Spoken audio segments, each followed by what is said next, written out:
Bismillahirrahmanirrahim. Alhamdulillahi rabbil alamin. Wa bihi nasta'in ala umuri dunya waddin.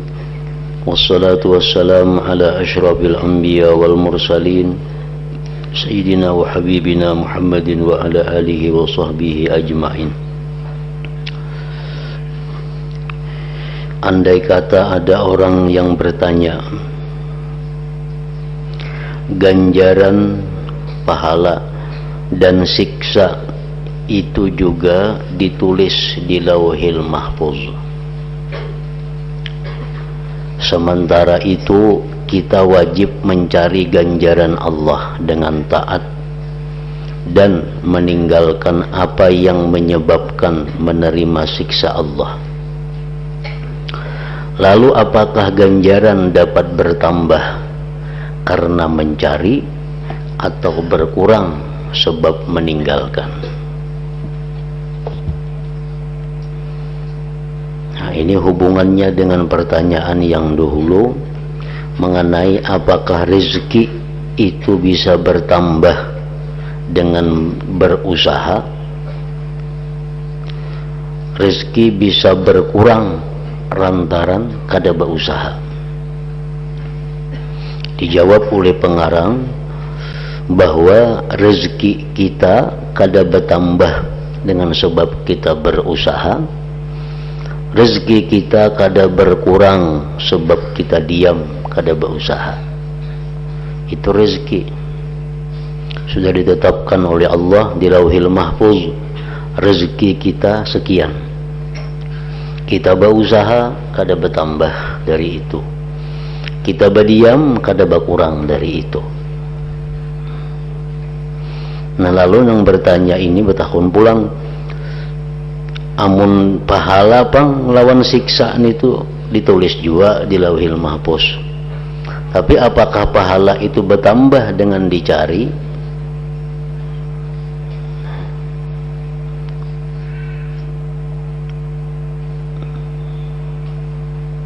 Atau pahala itu bisa berkurang sebab kada dicari? Nah, pengarang menjawab, ketahuilah bahwa mencari ganjaran itu, mencari pahala itu hukumnya wajib. Kenapa wajib? Karena Allah memerintahkannya. Allah memerintahkan kita mencari pahala dan mengancam Allah kalau meninggalkannya. Kalau kita meninggalkan mencari pahala, itu diancam Allah. Sedangkan rezeki mencarinya kada wajib, dan Allah kada memerintahkan kita untuk mencari rezeki. Nah, itu bedanya. Lagi pula Allah tidak menanggung ganjaran untuk orang yang tidak taat. Allah kada menanggung dapat pahala orang yang kada taat. Nah, kalau rezeki Allah menanggung dan kada berkait dengan usaha atau kada berusaha. Sedangkan tambahan ganjaran dan siksa itu sebab pekerjaan hamba. Ganjaran dan siksa itu sebab pekerjaan hamba. Perbedaan antara rezeki dan ganjaran atau pahala itu bisa ditemukan. Perbedaan antara rezeki dan ganjaran pahala itu bisa ditemukan dalam satu kaidah yang samar, yaitu apa yang dikatakan oleh sebagian ulama kita. Yang tertulis di Lauhil Mahfuz itu ada dua macam. Satu bagian tertulis secara mutlak, tanpa syarat dan tanpa menggantungkannya dengan pekerjaan hamba, yaitu rezeki dan ajal. Rezeki umur itu tertulis di Lauhil Mahfuz mutlak. Arti mutlak apa? Kada pakai syarat, kada tergantung dengan hamba, rezeki dan ajal. Jadi umur kayak apa aja kita berusaha, kayak apa aja kita berobat, kada menambahi umur. Kayak apa aja kita bekerja, kada akan mengurangi umur. Karena Allah menentukan umur tanpa ada syarat, tanpa ada kait, mutlak. Demikian rezeki ditulis oleh Allah mutlak di Lauhil Mahfuz tanpa ada syarat, bertambah dengan pekerjaan usaha atau berkurang dengan apa kadada. Tidakkah engkau perhatikan bagaimana Allah menyebut-nyebut keduanya, rezeki dan ajal, secara mutlak tanpa syarat? Allah Ta'ala berfirman, wa ma min dabbatin fil ard illa 'ala Allahi rizquha. Artinya, semua hewan yang melata di bumi rezekinya menjadi tanggungan Allah. Nah, adalah berkait di situ. Rezeki binatang melata termasuk manusia itu dijamin Allah mutlak. Kada ada bertambah bila inya berusaha, kada ada bertambah. Bila inya bekerja, kada ada. Pokoknya Allah mengatakan dalam Al-Quran, semua hewan yang melata di bumi rezekinya menjadi tanggungan Allah. Jadi kita berusaha kada kah? Rezeki ditanggung oleh Allah. Dan firman Allah, fa idza jaa ajaluhum la yastakhiruna sa'atan wa la yastaqdimun.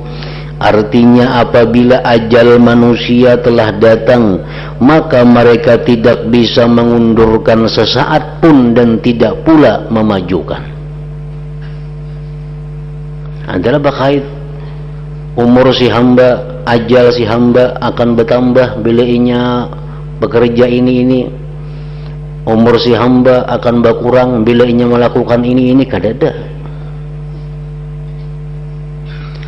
Sabda Rasulullah sallallahu alaihi wasallam, arba'atun qad furiga anhu, al-khalqu wal khuluq wal rizqu wal ajal.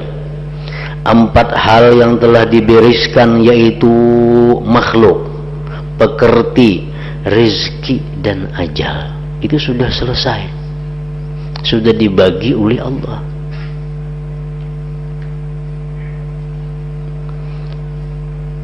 Nah, jadi yang pertama yang ditulis di Lauhil Mahfuz itu adalah sesuatu yang kada berkurang, yang kada bertambah dengan syarat, dengan kait.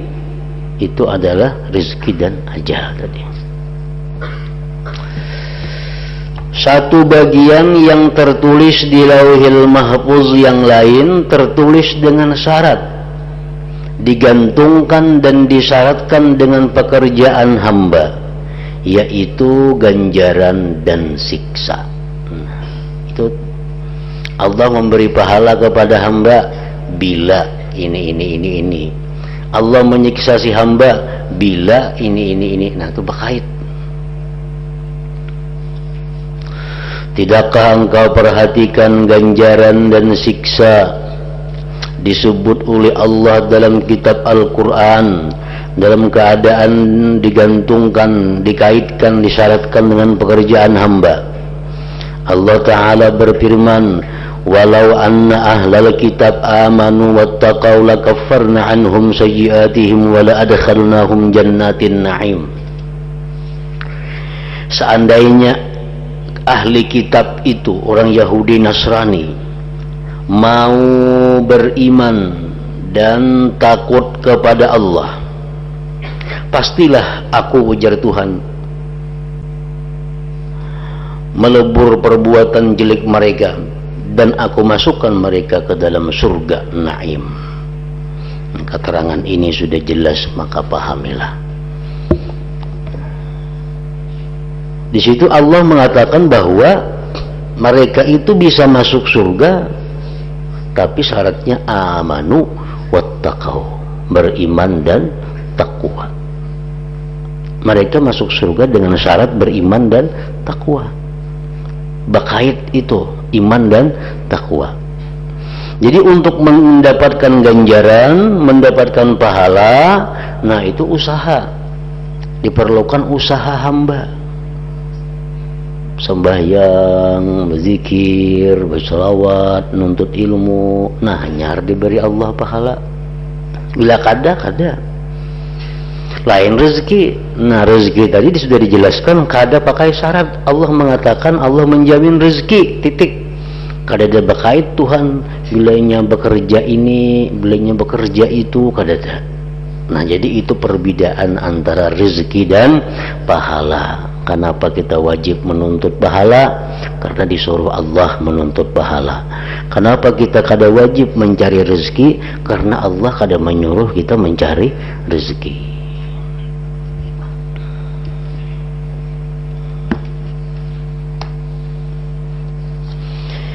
Jika ada yang berkata, kita melihat orang-orang yang mencari rezeki pada menemukan banyak rezeki dan harta, sedangkan orang-orang yang tidak mau mencari rezeki tidak mempunyai apa-apa dan fakir. Ada nang betakun. Kita melihat orang-orang sugih itu orang-orang yang banyak berisi usaha, sedangkan kita melihat orang-orang yang kada berusaha itu kebanyakannya fakir, miskin. Nah, berarti kayaknya tuh usaha itu menambah rezeki. Buktinya makin banyak orang tuh berisi usaha, makin banyak rezekinya. Sedangkan orang yang kada berusaha dasar kada berduit. Nah, kayak apa nih tuh? Maka berusaha kada menambah rezeki, menganggur kada mengurangi rezeki. Rezeki sudah jelas ditentukan Allah, bulan dapat sekian, bulan dapat sekian. Tapi orang berusaha pina sugi-sugi, nah menganggur pina pakir-pakir. Nah, jawabnya, seakan-akan engkau tidak pernah melihat, seakan-akan engkau tidak pernah melihat orang yang rajin bekerja tetapi fakir. Banyaknya orang yang giat berusaha fakir juga. Seolah-olah engkau tidak pernah melihat orang yang tidak bekerja dan nganggur tetapi mendapatkan rezeki dan kaya. Banyaknya orang yang menganggur aja gawian kada tapi sugih. Artinya kada berusaha, maksudnya menganggur tuh kada berusaha itu, kada berusaha ini, kada berusaha macam-macam, tapi ini sugih. Nah, ini semua fakta kenyataan. Banyak orang yang sungguh bekerja hidupnya miskin. Banyak orang yang kada sungguh bekerja hidupnya kaya, banyak juga itu. Bahkan hal semacam inilah yang banyak terjadi. Supaya engkau mengerti bahwa yang demikian itu merupakan ketentuan Allah yang maha menang lagi mengetahui, serta pengaturan Allah yang merajai lagi bijaksana.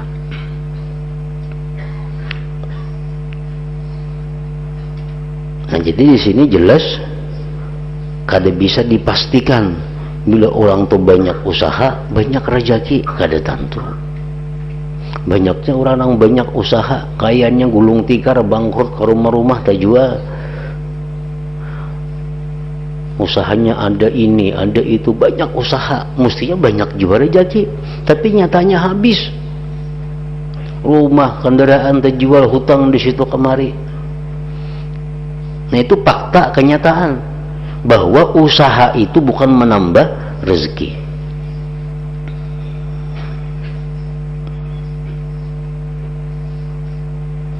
Orang berusaha berdagang,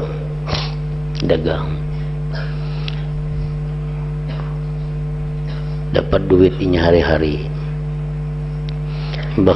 kada puas lagi berdagang, nambah pulang usaha, usahanya, harapannya menambah rezeki, hitungannya banyak usaha banyak rezeki, buka pulang usaha ini,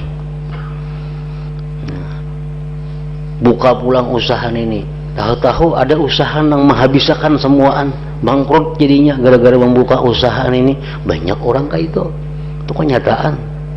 Jadi kada boleh dikatakan bahwa usaha itu menambah rezeki, kada kawa.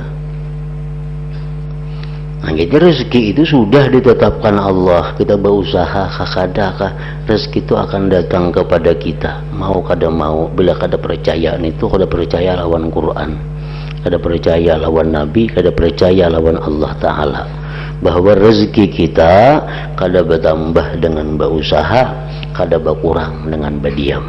Itu satu kepercayaan yang wajib diyakini oleh setiap orang yang beriman. Abu Bakar Muhammad bin Sabiq As-Saqli pemberi fatwa di negeri Syam membacakan syair.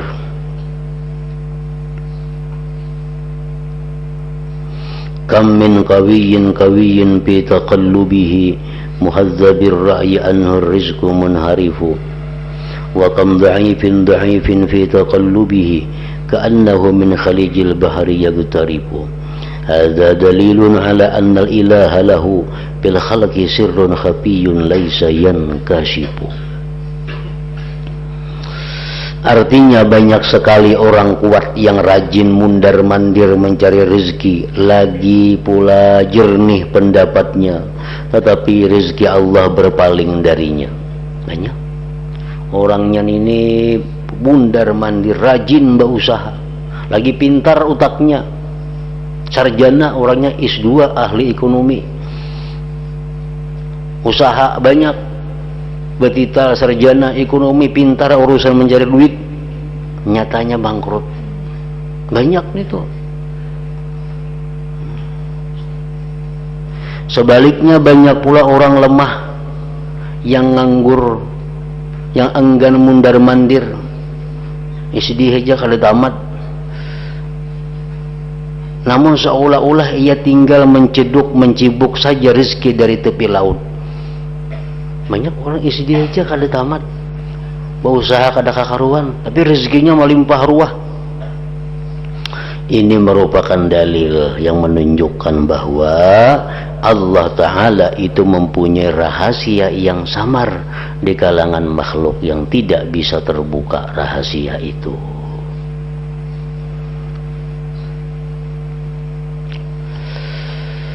Nah, jadi sudah jelas perbedaan antara rezeki dan pahala. Rezeki kada bertambah dicari, kada berkurang bila berdiam, karena sudah ada jatahnya. Yang kedua, menuntut mencari rezeki itu kada wajib hukumnya. Jangan dipadahkan wajib mencari rezeki itu, karena maulah hukum seorang maka wajib dia berusaha. Jangan dipadahkan wajib berusaha. Allah tidak menyuruh kita mencari rezeki dalam Quran.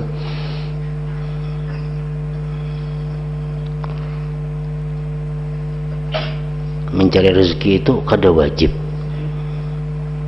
dan rezeki kada bertambah dengan dicari, kada berkurang dengan berdiam. Sebab Allah menjamin rezeki kita tanpa syarat. Allah menjamin rezeki manusia tanpa ada kait apapun. Lain dengan pahala. Nah, pahala itu kita wajib mencari karena Allah menyuruh, jelas menyuruh mencari pahala. Yang kedua, Allah Ta'ala mengkaitkan pahala dengan pekerjaan.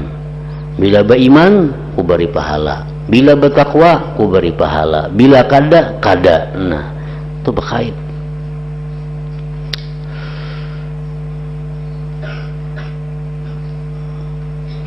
Jika engkau bertanya, bolehkah kita masuk ke pedalaman tanpa bekal? Hendak ke hutan belantara sana, bolehlah kada bersanggun apa-apa. kada besangu iwak, kada besangu bares, kada besangu apa, tangan 10 aja unak berangkat ke hutan, tangan 10. Maka ketahuilah bahwa kalau engkau mempunyai hati yang kuat menghadap kepada Allah dan memiliki kepercayaan yang kukuh terhadap janji Allah, maka masuklah. Amun bujur-bujur kita meyakini semuanya dengan keyakinan yang penuh,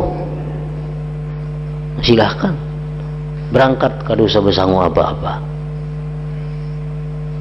Tetapi kalau tidak, namun hati kada kekaruan, asa ragu-ragu, asa yakin, asa ragu-ragu, asa yakin, besangu kada, nah lebih baik engkau hidup seperti orang awam yang bergantung kepada gantungan mereka. Asa ragu-ragu, kada usaha, baik jadi orang awam, bawa kampil, bawa kantungan, berangkat ke pedalaman. Nah, mun ragu-ragu.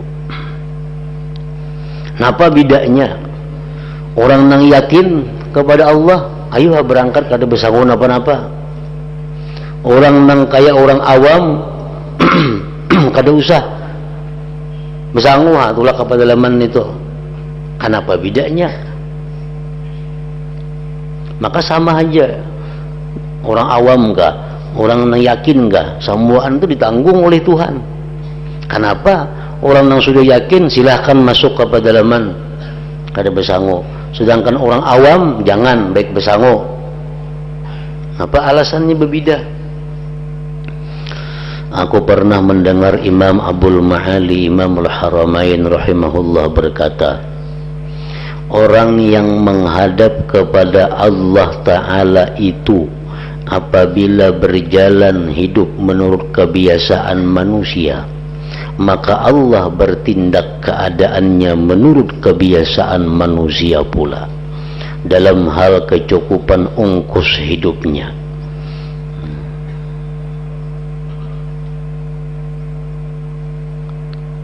Allah Ta'ala itu memberi seseorang sesuai keadaan orang itu. Nah, kalau orang itu yakin 100% dengan Allah, maka Allah pun akan 100% memberi kepadanya. Bila orang itu kada kakaruan tadi, nah itu bisa kada diberi Tuhan. Aku ni asa ragu-ragu, asa nang besangu, sana kada hendak besangu, kalau pinang kada napa-napa kena situ. Baik besangu ha.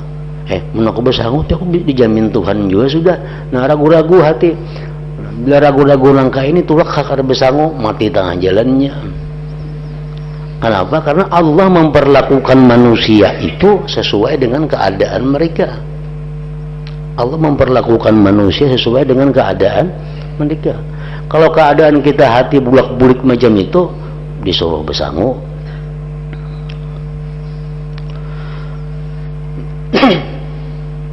Seandainya engkau bertanya, apakah engkau tidak pernah mendengar bahwa Allah Ta'ala berfirman, wa tazawwadu fa inna khairaz zad at-taqwa, sebaik-baik bekal adalah takwa. Nah, berbekallah, sebaik-baik bekal itu adalah takwa. Kan kita disuruh besangu tuh, besangu, tapi sebaik-baik sanguan itu adalah sanguan takwa. Nah, ketahuilah mengenai ayat ini terdapat dua pendapat. Satu, yang dimaksud ialah bekal akhirat. Artinya besangulah kamu untuk mati ke akhirat kaina. Sebaik-baik sanguan mati itu adalah takwa. Nah, semacam arti ayat itu. Karena itu Allah berfirman, khairuz zad at-taqwa. Dan Allah tidak berfirman hutamud dunia wa asbabuha, harta dunia dan sebab-sebabnya. Allah kada menyampaikan itu. Begitu, berbekallah kamu sebaik-baik bekal harta dunia dan ada Tuhan madahkan ke itu. Tuhan madahkan bersangulah kamu, sebaik-baik sanguan itu adalah sanguan takwa. Itu untuk orang-orang yang mati menuju akhirat, bersangu lawan takwa bekalnya. Yang kedua, ada pendapat ulama yang menjelaskan tentang ayat tadi.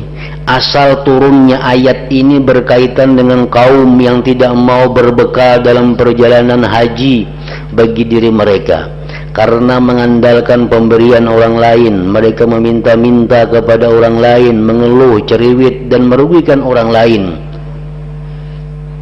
Pendapat yang kedua, bahwa ayat ini turun berkaitan dengan kaum muslimin yang naik haji kada besangun apa-apa. Akhirnya tahan jalan kena kelaparan, minta-minta lawan orang, mengemis orang, memuyaki orang. Lalu Allah menurunkan ayat basango, anak tulak jangan minta-minta.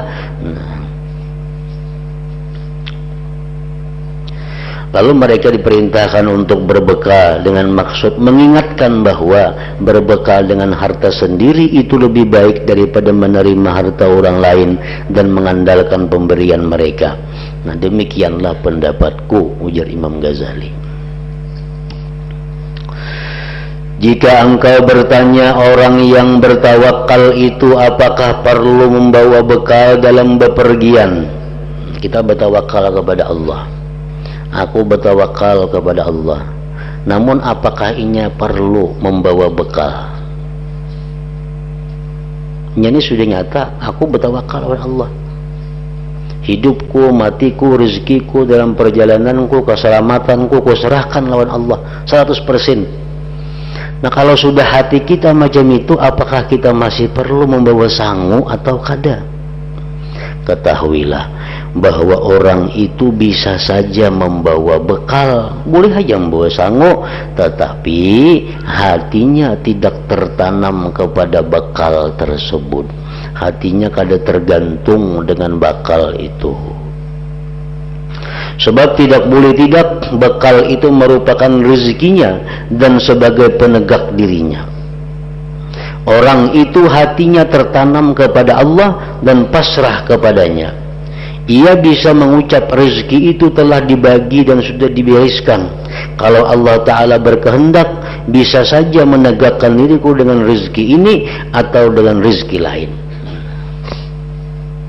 Aku bersangu musafir, tapi sanguan pun belum tentu untuk aku.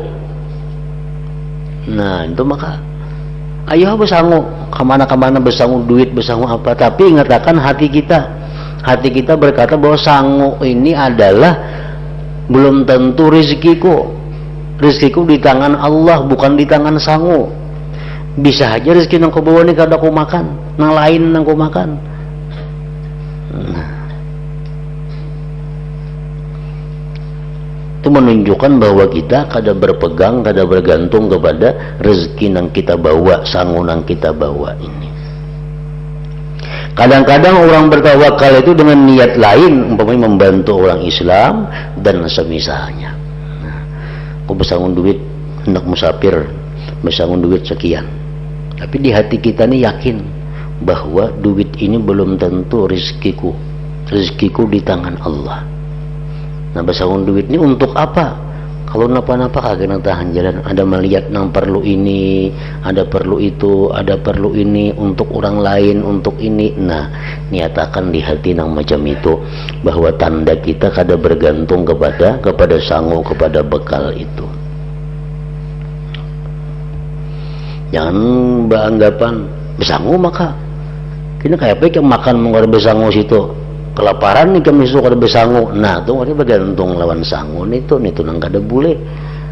Bersangu tuh boleh aja, tetapi asalkan kita meyakini rezeki kita di tangan Allah, bukan di sangu ini. Sangu ini bisa aja untuk orang lain karena diberiakan, bisa juga untuk makan seorang memang ini rezekiku. Nah, jadi itulah gunanya ilmu. Orang yang alim bersangu, orang awam bersangu lain, orang awam piruhut lawan sangu inya. Orang alim bersangu kadang itu hatinya, karena inya tahu sangu ini hanyalah sebagai sangu, bukan pegangan. Peganganku tetap Allah, rezekiku tetap di tangan Allah. Sangu ini bisa juga rezeki, bisa kada, bisa ku makan, bisa kada, tergantung apa yang diberikan Allah. Yang penting bukanlah dalam hal membawa bekal. Itu kada penting bawa bekal atau kada membawa bekal, besangu atau kada besangu, itu kada penting. Melainkan perkara yang ada di hati, itu yang penting.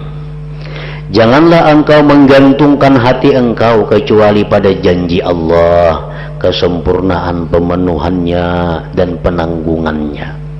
Banyak orang yang membawa sangu, membawa bekal, namun hatinya selalu tertanam kepada anugerah Allah, bukan kepada bekalnya. Dan banyak pula orang yang tidak berbekal, tetapi hatinya senantiasa tertuju kepada bekal, bukan kepada anugerah Allah.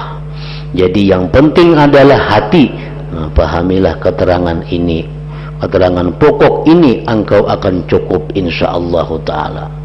Kok ada besanguan gintulak nih, ada besanguan gintulak, kenapa ada besangu ikam di situ? Kok ada aja bisi kawan, bisi ula, banyak aja kita nggak betah kelaparan. Nah ini orang nang uyuh bener, bujurainya kada besangu, tapi hatinya kepada kula, kepada kawan nang di situ ditujunya sampai jam memberi makaninya. Nah banyak orang yang besangu tapi bertawakal hatinya kepada Allah. Jadi bukan sangu, masalah sangu kada besangu, yang penting hatinya itu apakah bergantung, berharap kepada Allah atau kepada sangu, itu masalahnya. Andai kata ada yang berkata Nabi Muhammad sallallahu alaihi wasallam juga membawa bekal, begitu pula para sahabat Nabi dan orang-orang dahulu yang salih-salih. Nabi Muhammad gen dulu membawa sangu sin bahaji ke Makkah itu, sahabat-sahabat orang-orang saleh dahulu. Jawabnya, masalah membawa bekal itu jelas mubah, boleh, tidak haram. Kita bersangu kemana-kemana tuh kada haram, boleh aja. Yang haram itu adalah tertanamnya hati kepada bekal. Nawar bersangu kayak apa kena aku di sana? Sangsara aku udah bersangu. Nah itu nang kada boleh. Masalah membawa duit sebalik kada apa-apa. Tapi nang kada boleh itu, mun aku kada bersangu nih kena kayak apa di situ makan, kayak apa di situ hidup. Nah itu nang kada boleh. Amun aku bersangu nyaman segan ngurakan oleh-oleh itu ini itu boleh aja nih itu, karena lain urusan tawakal oleh-oleh ini itu. Sesanguan itu lain tawakal. Tawakal itu adalah urusan hidup mati, itu tawakal. Aku bersangu kayak apa di situ, kayak makan juga kah, hidup juga kah, kayak apa sengsara kanan, itu nang kada boleh. Masalah membawa bekalnya itu boleh aja. Yang haram adalah tertanamnya hati kepada bekal itu dan meninggalkan tawakal kepada Allah Ta'ala. Pahamilah keterangan ini. Kemudian apa yang menjadi sangka engkau terhadap Rasulullah sallallahu alaihi wasallam yang telah menerima firman Allah Ta'ala, wa tawakkal 'alal hayyil ladzi la yamut, artinya bertawakallah kepada zat yang maha hidup yang tidak bakal mati. Apakah Nabi Muhammad mendurhakai Allah dalam hal ini? Apakah beliau menggantungkan hati beliau kepada makanan dan minuman atau kepada dirham atau dinar? Karena Nabi Muhammad ini sudah disuruh bertawakal kepada Allah yang maha hidup kada bakal mati. Kenapa sih dia membawa bakal ke Makkah naik haji? Apakah hati sidin tergantung lawan makanan, minuman, duit itu? Tidak mungkin, mustahil yang demikian itu, mustahil. Hati beliau pasti menghadap kepada Allah dan pasti beliau itu bertawakal kepadanya sesuai dengan perintah kepada beliau. Karena Nabi Muhammad sallallahu alaihi wasallam adalah seorang nabi yang hatinya tidak pernah berpaling kepada dunia seluruhnya dan tidak mengulurkan tangannya kepada kunci semua gudang bumi. Kalau Nabi Muhammad dan para ulama salaf yang salih membawa bekal, itu adalah lantaran ada niat yang baik. Membawa bekal tapi niatnya baik, berpahala. Nampakkan bersangu banyaknya, Ini aku besango parlo ina bulik nungarakan anak, nungarakan cucu, nungarakan kula, nungarakan tetangga, ulih-ulihnya di situ kena kawan habis duit nang berhutang dihutangi. Nah itu niat nang baik besango, bukan karena senang hatinya terhadap bekal lalu meninggalkan menghadap Allah. Itu yang penting, jangan sampai senang terhadap bekal, jangan sampai di hati sanggup 10 juta, bah asa aman aku ini, asa hidup 10 juta nih sanggup di situ. Nah itu jangan itu. Yang dipandang adalah niat.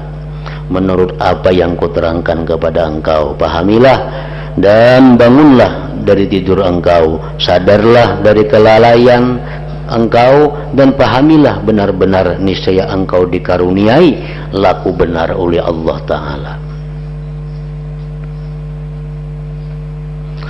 Jika engkau bertanya manakah yang lebih utama, membawa bekal ataukah meninggalkannya? Tadi membawa bekal boleh, asalkan hati jangan berikat lawan bekal itu, hati tetap kepada Allah. Nah boleh membawa bekal, bahkan membawa bekal itu bisa berpahala kalau niatnya baik. Nah sekarang betakun pulang, mana baiknya kada usah besangu lawan besangu, kan besangu boleh, besangu boleh, kada besangu boleh kalau hati kita sudah kuat tadi. Sekarang betakun mana baiknya, ketahuilah bahwa dalam hal ini tergantung kepada keadaan. Apabila orang itu menjadi panutan orang banyak yang ingin menerangkan bahwa membawa bekal itu boleh, atau berniat menolong orang Islam, menolong orang susah dan semisalnya, maka yang lebih utama adalah membawa bekal. Baik besangu,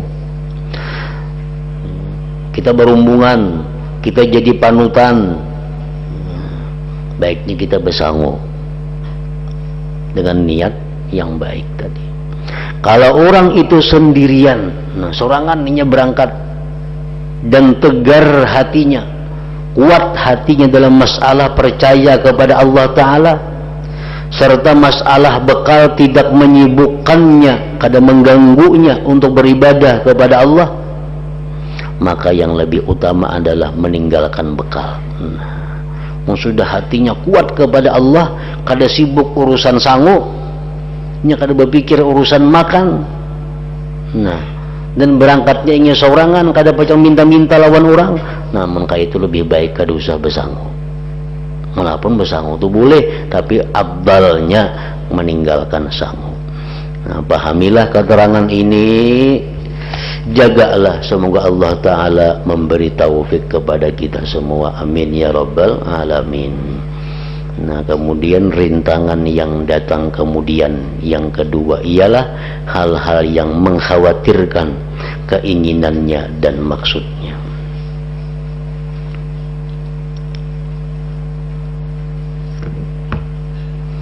La hadratin Nabi sallallahu alaihi wasallam, al-Fatihah.